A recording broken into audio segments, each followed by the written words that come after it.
Black trunks, Gary Gurr in the blue, with the hopes of Belmore riding on him. He is in the Canterbury blue, if you like. And over the top he looks.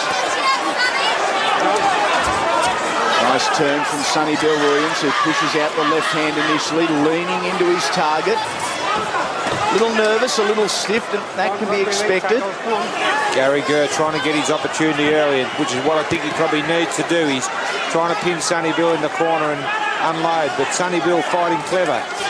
The fitter of the two is going to be Sonny Bill Williams. They would have aimed on the fact that Gurr will come like a bull at the gate. Yep. Punch himself out. I was actually expecting more from Gurr in the first round. I thought he would have really tried to open up in that first minute.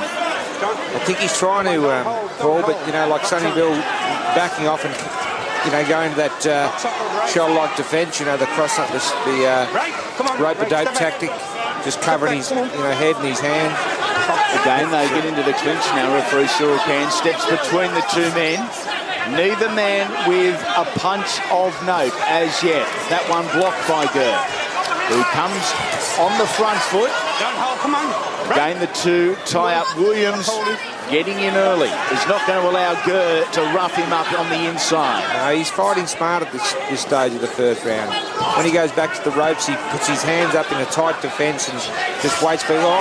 Sonny Bill Williams! Lovely uppercut. With the first telling blow of the fight, and he has rocked Gurr, who comes out firing.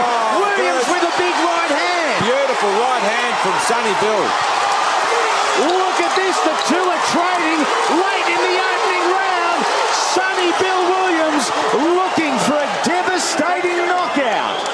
Oh, Bell sounds. Gary Gurr in a lot of trouble.